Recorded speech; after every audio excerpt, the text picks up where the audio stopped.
இது உண்மையிலேயே ஒரு இன்ப அதிர்ச்சி தான். இன்ப அதிர்ச்சி மட்டுமல்ல, குடும்பங்களில் மிக பெரும் மகிழ்ச்சி பெருவெள்ளத்தை பெருக்கோடு செய்யக்கூடிய ஒரு சிறப்பான ஒரு அறிவிப்பாக இதை பார்க்கின்றேன். ஏற்கனவே நம்முடைய திராவிட மாடல் ஆட்சியில மகளிர் உரிமை தொகை ரூ. 1000 அனைத்து குடும்பங்களுக்கும் வழங்கப்பட்டு வரக்கூடிய ஒரு சூழல்ல, இன்றைக்கு 1,31,00,000 மகளிர்களுக்கு அவர்களுடைய உரிமை தொகை அ அதிகரித்து என்று சொல்வதை விட முன்பணமாக ரூ. 5,000 வருகின்ற மாதங்களுக்கும் சேர்த்து இன்று வங்கியில அவர்களுடைய வங்கி கணக்குல வரவு வைக்கப்பட்டிருப்பது மிக சரியான ஒரு நடவடிக்கை.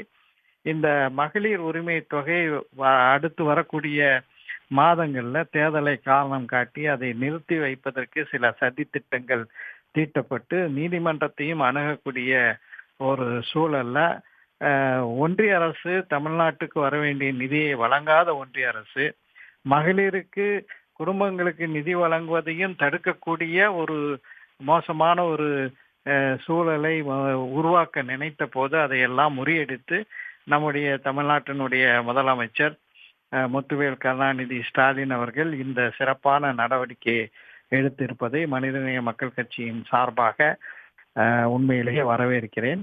ஒன்றியம் அரசு நமக்கு நிதியும் வழங்குவதில்லை.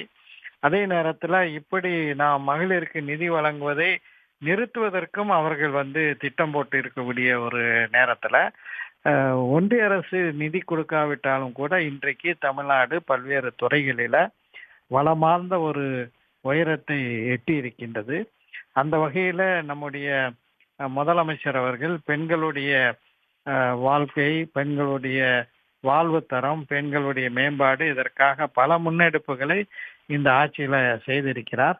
அதனுடைய ஒரு நீட்சியாக இந்த ரூ. 5,000 முன்பணமாக வழங்கப்பட்டிருப்பது உண்மையிலேயே மிகப்பெரிய ஒரு மகிழ்ச்சியை நாம் அனைவர்களுக்கும் தருகின்றது. அதே போல அடுத்து திராவிட மாடல் 2.0 ஆட்சியில இந்த மகளிர் உரிமை தொகை 2,000ஆக உயர்த்தி தரப்படும் என்ற வாக்குறுதி அளித்திருப்பதும் கூட வரவேற்கக்கூடிய ஒன்று.